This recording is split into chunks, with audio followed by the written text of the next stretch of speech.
Horizontal education, cultivating ideas.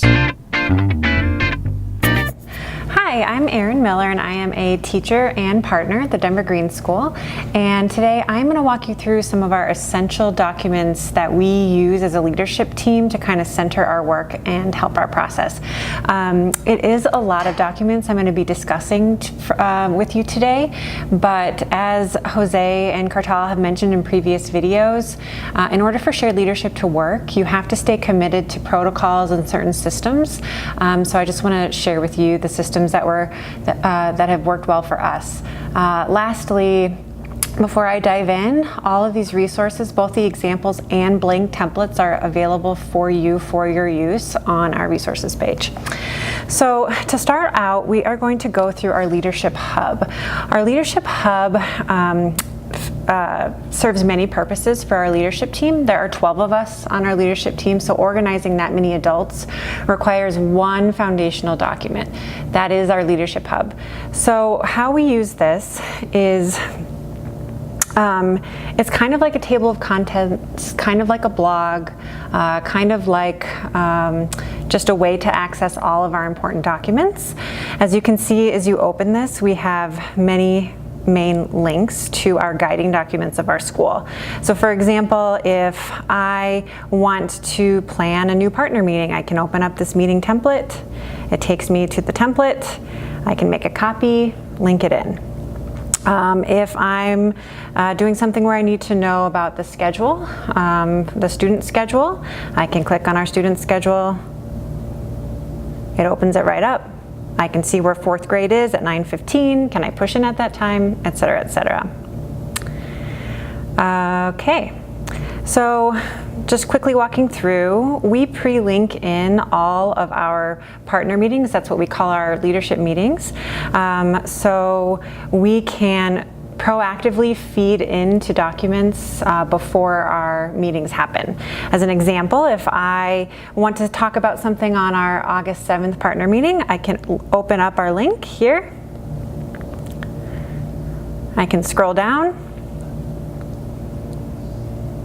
and add to our agenda. And yeah, it's all right there. Okay. The next section is our links to staff newsletter.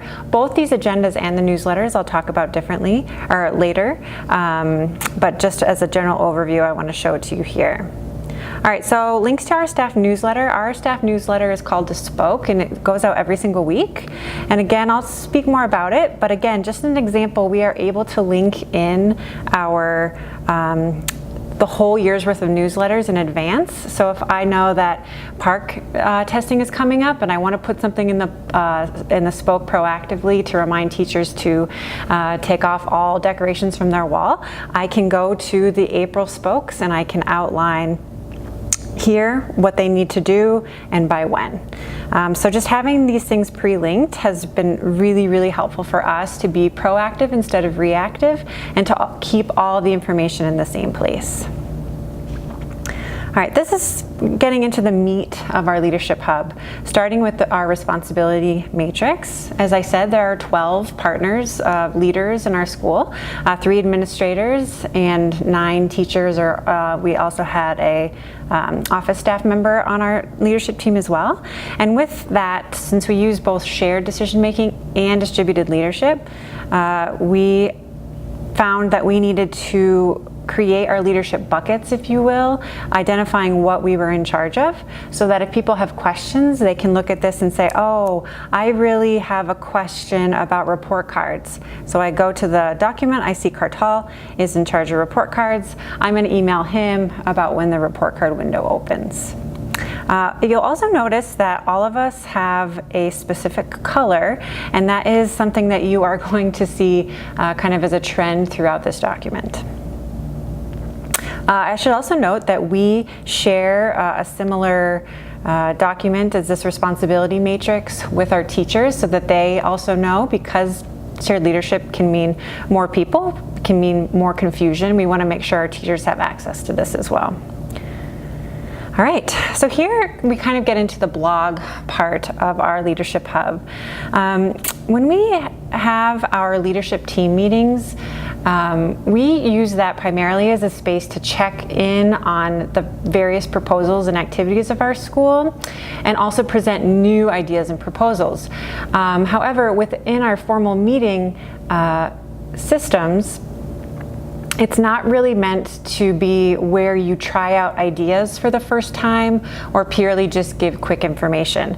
So we have this blog portion of our Leadership Hub, which is meant to inform the partnership of different initiatives and also solicit feedback about things before it becomes a concrete proposal within our leadership meeting. So as an example, we had Community Day. Our partner Liz was in charge of Community Day, and she wanted to solicit some feedback on this part of our Leadership Hub. So she was able to self-reflect on her positives and her next steps. Her color is purple, so she's always writing in purple. And then various partners can respond and add feedback in their color.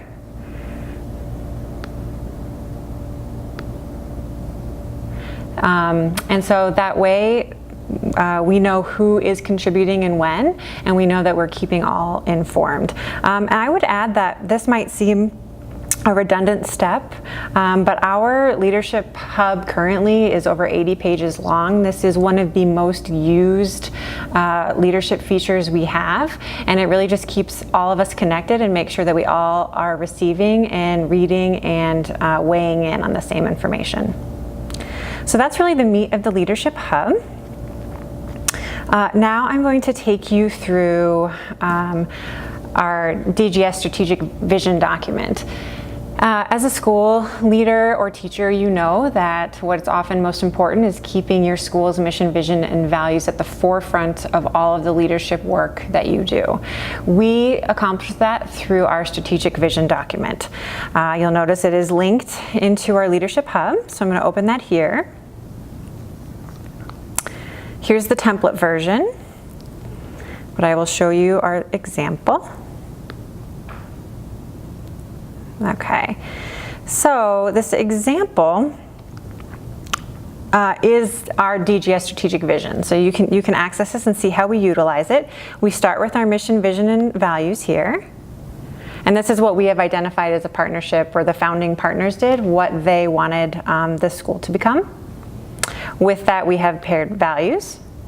And then within those values, we have our goals, our strategic goals, and the resources we're going to use to meet those goals.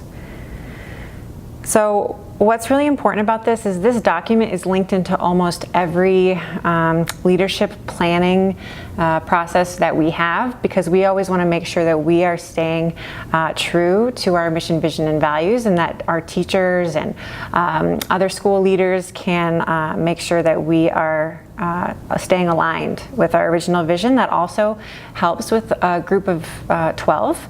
If we can always reference this same guiding document to make sure that we are aligned as a leadership group, it's also very helpful.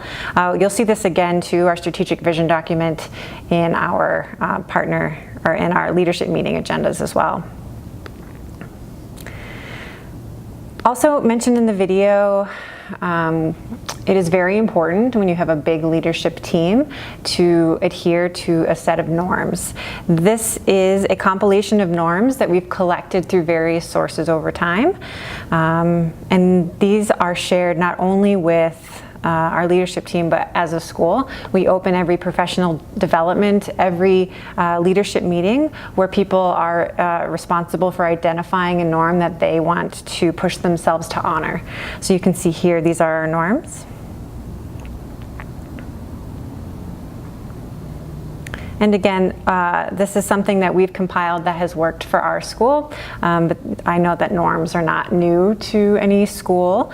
This is just the collection that we have established for Denver Green School. All right, so now we can go into our leadership meeting. We as a partnership meet twice a month, every other week, on Wednesday afternoons from 4 to 6, 7, sometimes shorter, sometimes longer. It depends on the season. We can open up our agendas here, and we'll see our leadership template. template. Okay, so here we have, we assign roles within a meeting. Facilitator, note taker, norms enforcer, this all not new. A few things I do want to point out that are very influential for our meetings, especially with a big group, are our action steps person. It's the person during the meeting who identifies what needs to happen as a result of what was discussed on the agenda. Timekeeper, also, when you have 12 voices in a room, it is important to keep time. And then also we have a newsletter correspondent. We've identified that we want to make sure that what we are communicating in our leadership meeting is transparent to the rest of our school population. So we identify at the end of our meetings what should be shared and when it should be shared through our staff newsletter. Also, as was referenced in another video, we do have a chef for every meeting, so someone will volunteer to cook for the group, and that's just a nice community building thing for us. As you can see, everything links back to each other, so we can link back to the Leadership Hub if we'd like. So here's the first part of our agenda. As I had discussed before, we are always self-identifying a norm, so we'll open the norms document, identify a norm for ourselves, and then we would type in, I want to be all in today, and then that just helps us stay accountable to each other and to ourselves. Secondly, we review our action steps. So any action steps that came out of the last meeting, we want to make sure we are holding ourselves accountable. So it might say, Erin will include our strategic visioning into the spoke. So our facilitator will say, Erin, did you do that? And hopefully I'll say yes, and I can cross it out, and we can move on. Here, again, we like to ground all of our work in our strategic vision document. So this is the second thing that we discuss as a group. We open up that strategic vision document.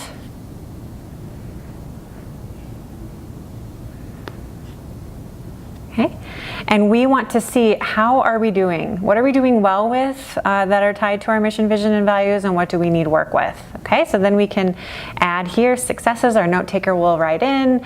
I think that we have done well with our engagement this week. Our demonstration day went off really well. A lot of parents showed up. So not only are we engaging our community, but our students are also showing that they are engaged in their learning, et cetera, et cetera. We do the same for growth areas. We just want to make sure, is there something that continues to come up that we need to work on, or something in our strategic vision that we're not targeting as much as we are others? And so we've been working so we can make sure to focus on that as well. The next part of our meeting is really important because though we have a shared leadership model, we do have 3 partners who act more as administrators. They're fully released from the classroom. And because of that, they have a lot of things in their day that they are managing or reporting about. So we just want to make sure that they can inform us of anything that might arise that can't easily go onto our Leadership Hub blog section or something like that. So each of our administrators will type in kind of what they have been working on since we had last met, or any things that had come up as a leader that they either need help with, or that they want to celebrate, or just to inform us of something that's going on in their realm. Okay. The next section is our notes, our actual agenda items. Anyone on the leadership team can feed into the agenda. It can happen weeks in advance, or you can create an agenda item as you go. I think what's important though is we do celebrate proactivity. So though we do add agenda items last minute, that just happens, we do like the agenda items to be thought out and to be ready to share with the group so that we can give feedback and ask questions. It's not necessarily the time where we're developing ideas for the first time, but instead sharing and soliciting feedback for that. So our agenda items change with however or whatever our school is needing or involved in the moment. You can imagine beginning of the year we are talking about budget, so budget has a lot of agenda items, or come February we're really getting into park testing mode, so those are a lot of agenda items. But it can be anything and everything, and this is how it's done. We try to identify the amount of time we'd like so we can keep the meeting succinct. And then here's that step for that place for action steps. So Erin will describe blank to blank. Okay. All right. So if we scroll down further, we always share out at the end, as I had said, the newsletter correspondent of our meeting. We'll always make sure to close our meeting with this update. So we want to be as transparent as possible. There are sometimes we discuss things within our leadership team meeting that we can't share in the moment, or if it's personnel related, of course we can't share that in a public realm. But if there are things like, oh, our iStation scores are increasing and we want to make sure to celebrate that with our team, our newsletter correspondents will type in, oh, iStation updates, and then Prudence would probably write that in our newsletter, and that just serves as a reminder for us to stay transparent or any action steps that the school needs to complete. Okay, and I would say, though it's not on the document, we always do end our meetings with a share out, and this is just to promote personal connection among the partnership. So we share highs and lows, we share celebrations or struggles. It can be related to school or our personal lives, and it really just helps build our camaraderie. Okay, right, and then I go back to this. So through this, hopefully you were able to see some of our guiding leadership documents, our leadership hub, which houses all of our important documents with links, our leadership meeting agendas, which keep us focused and targeted, and then our various meeting templates, our strategic vision and norms templates as well. Yeah, so again, all of these resources can and should be found on our resources page. If you have any questions, please reach out to us, Horizontal Education, and use whatever you'd like. Thanks.